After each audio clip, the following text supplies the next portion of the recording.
শ্ৰেণীৰ ছাত্ৰ-ছাত্ৰীসকলক স্বাগতম জনাইছোঁ। মৰমৰ ছাত্ৰ-ছাত্ৰীসকল, তোমালোকৰ পূৰ্ণসংখ্যা পাঠৰ আলোচনা চলি আছিলে। আগৰ আলোচনাত আমি অনুশীলনী টুৱাইছ বি সমাপন কৰিছিলোঁ। আজি আমি অনুশীলনী টুৱাইছ চিৰ লগত জড়িত হৈ থকা কিছু কথা আলোচনা কৰিম আৰু অনুশীলনী টুৱাইছ চিলৈকে আগবাঢ়ি যাম। তোমালোকে আলোচনাতে শেষলৈকে ভাগ ল'বা আৰু কিবা নুবুজা থাকিলে মোক কমেণ্ট কৰি জনাবা। এতিয়া চোৱা, পূৰ্ণসংখ্যাৰ আৰ্হি, পেটাৰ্নছ ইন হোল নাম্বাৰ্ছ।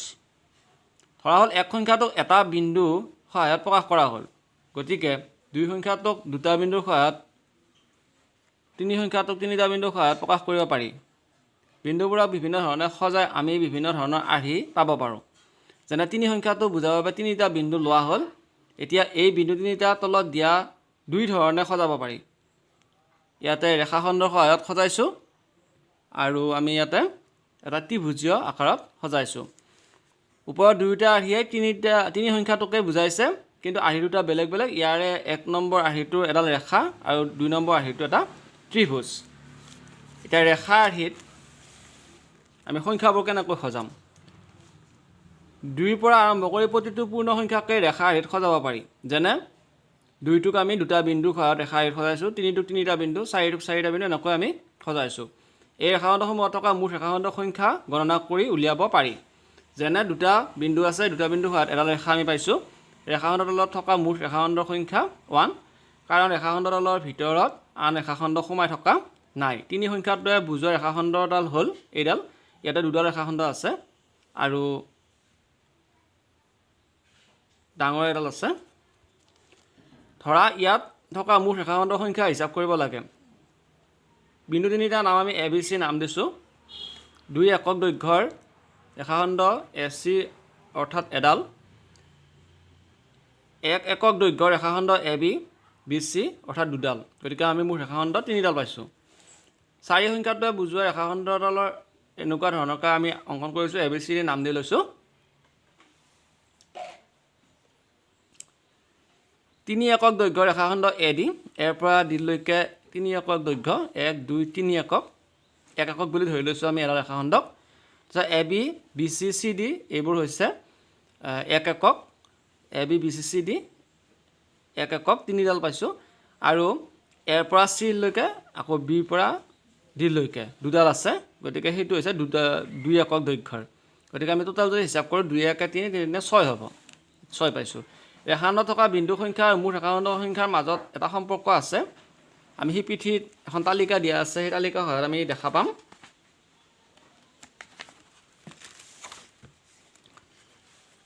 তোমাৰ দেখিছা যে সংখ্যা যদি 2 হয়, তাতে দুটা বিন্দু আছে, ৰেখাখণ্ডৰ সংখ্যা হ'ব 1, আৰ্হিটো হৈছে 2 পূৰণ 1, দুটা বিন্দু আছিলে নহয়, সূত্ৰটো 2 পূৰণ 1 আৰু তলত 2 হৈছে সমান 1 হৈছে। 2 গুণ 2, 2ক একবাৰ হৰণ যাব, 1 হ'ব। তিনিটা বিন্দুৰ 1 যোগ 2 3, 3 পূৰণ 2 আৰু তলত 2 পাইছোঁ,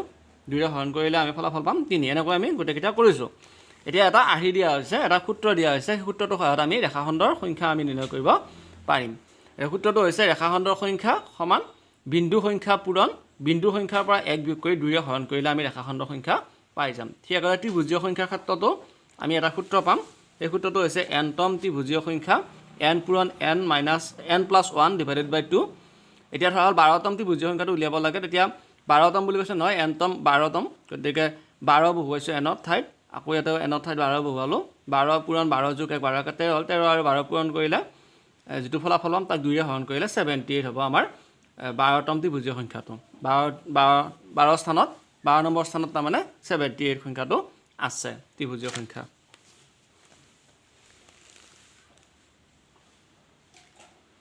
আৰু এটা সূত্ৰ দিছে, n-তম ত্ৰিভুজীয় সংখ্যা n-তম ত্ৰিভুজীয় সংখ্যাৰ লগত যদি n+1তম ত্ৰিভুজীয় সংখ্যা আমি পূৰণ কৰি দিওঁ, তেতিয়া n² পাম, ত্ৰিভুজীয় সংখ্যাটোৰ বৰ্গ পাম। এইটো সূত্ৰ তোমালোকে মনত ৰাখিব লাগিব।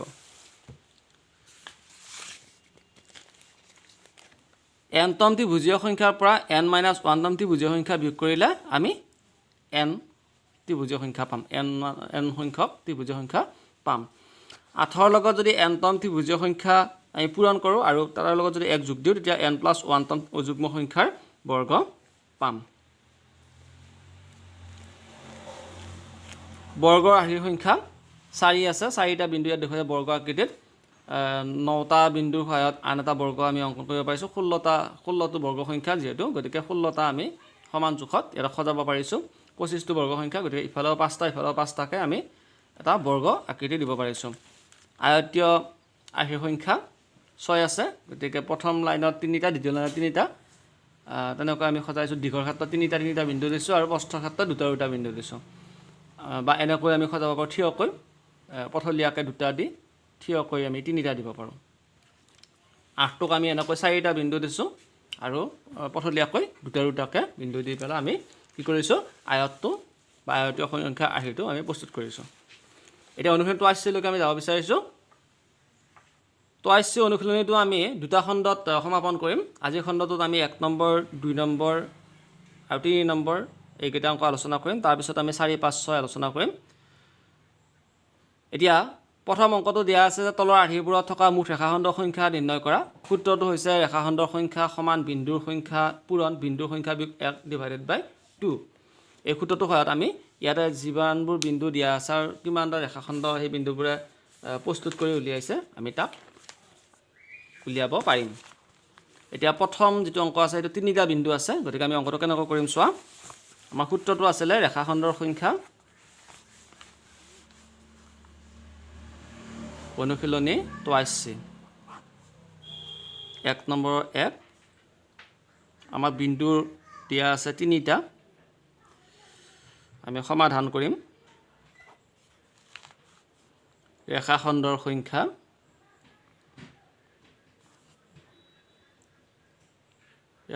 সংখ্যা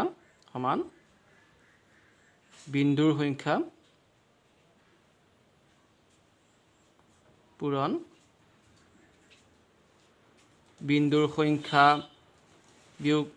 1 ডিভাইডেড বাই 2 এতিয়া বিন্দুৰ সংখ্যা কিমান আছিল 1 2 3টা আছিল না নাই 3 বহুৱাই দিয়া পূৰণ 3 বিয়োগ 1 আৰু তলত 2 3 পূৰণ 3 পৰা 1 গ'লে 2 হ'ব আৰু তলত 2 হ'ল 2 2 কটা গ'ল কিমান থাকিলে 3 আমি গম পালোঁ ইয়াতে ৰেখাখণ্ডত 3ডাল আছে ইয়াৰ পৰা ইয়ালৈকে এডাল ইয়াৰ পৰা ইয়ালৈকে এডাল আৰু এই ডাঙৰডাল 3ডাল আছে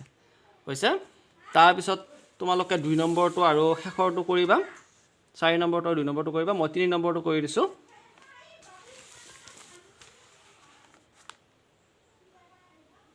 3 নম্বৰ বিন্দু আছে 1 2 3 4 5 6 7 8 9টা বিন্দু আছে 1 2 3 4 5 6 7 8 9টা বিন্দু আছে ৰেখাখণ্ডৰ সংখ্যা সমান বিন্দুৰ সংখ্যা পূৰণ বিন্দুৰ সংখ্যা বিয়োগ 1 ডিভাইডেড বাই 2 বিন্দুৰ সংখ্যা কিমান পাইছিলোঁ 9টা পাইছিলোঁ 9 * 9 - 1 ডিভাইডেড বাই 2 তাৰপিছত আমি কি পালোঁ 9ৰ পৰা 1 বিয়োগ কৰি দিয়া 9ৰ পৰা 1 গ'লে 8 হ'ব 9 পূৰণ 8 আৰু তলত 2 2ৰে 8ক 4 বাৰ যাব আৰু 9 আৰু 4 পূৰণ কৰি দিয়া 9 4 গুণ 36 হ'ব অৰ্থাৎ ৰেখাখণ্ডৰ সংখ্যা 36ডাল আমি পাই যাম নিশ্চয় বুজিব পাৰিছা আৰু বাকীকেইটা অংক তোমালোকে কৰিবা 2টা অংক দিয়া আছে 2টা কৰিবা এবাৰ আটাইতকৈ সৰু ত্ৰিভুজীয় সংখ্যাটো কি ত্ৰিভুজীয় সংখ্যা নিৰ্ণয় কৰিবলৈ আমাৰ সূত্ৰটো আছিলে n * n + 1 ডিভাইডেড বাই 2 এই সূত্ৰৰ সহায়ত আমি ত্ৰিভুজীয় সংখ্যাটো নিৰ্ণয় কৰিম আটাইতকৈ সৰু ত্ৰিভুজীয় সংখ্যাটো কি হ'ব চোৱা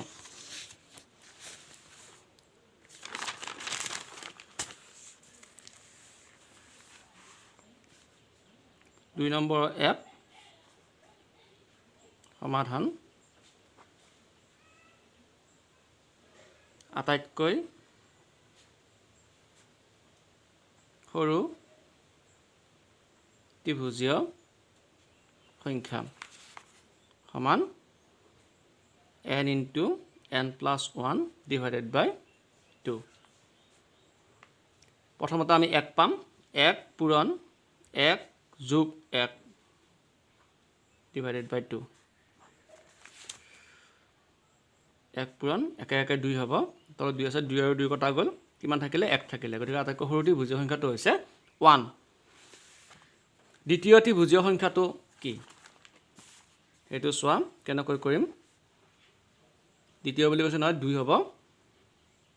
দ্বিতীয় ত্ৰিভুজীয় সংখ্যা সমান আমাৰ সূত্ৰ আছিল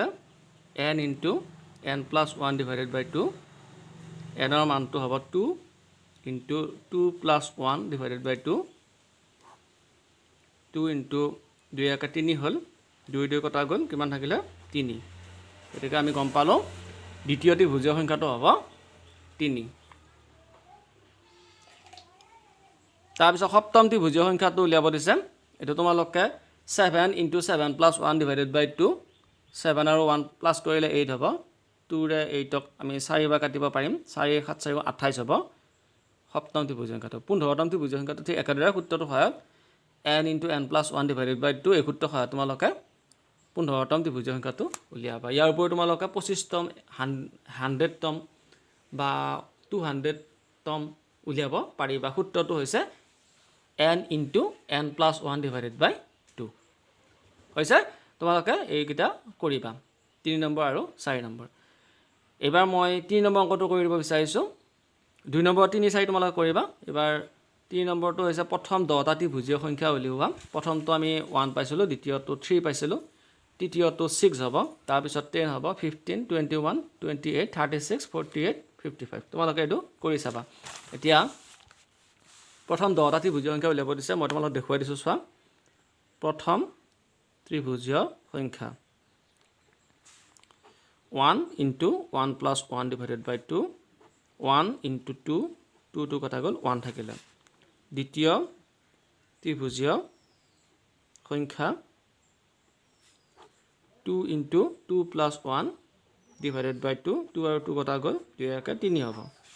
তৃতীয় ত্ৰিভুজীয় সংখ্যা 3 * 3 + 1 / 2 3 × 4 2 ৰে 2 কাটিলোঁ 2 বাৰ গ'ল 3 2 6 হ'ব হয়নে এটা ওলাই গৈছে তাৰপিছত 4 নম্বৰটো 10 হ'ব 5 নম্বৰটো 15 21 28 36 48 55 1 2 3 4 5 6 7 8 9 10 10টা ইয়াতে কৰি দিয়া আছে তোমালোকে কৰিবা কৰি চাবা মই তোমালোকক দেখুৱাই দিলোঁ কেনেকৈ কৰিব লাগিব n * n + 1 / 2 এই সূত্ৰৰ সহায়ত কৰিব লাগিব মৰমৰ ছাত্ৰ ছাত্ৰীসকল আজি আলোচনাত আমি 3টা অংক আলোচনা কৰিলোঁ ইয়াৰ পিছত আৰু এটা ভিডিঅ'ত আমি পূৰ্ণ সংখ্যা পাঠটো সমাপন কৰিব পাৰিম তোমালোকে তেতিয়ালৈকে অপেক্ষা কৰা আৰু ভালদৰে পঢ়া শুনা কৰি থাকিবা সকলোকে শুভেচ্ছা জনাই আজিৰ পাঠ ইমানতে সামৰণি মাৰিছোঁ ধন্যবাদ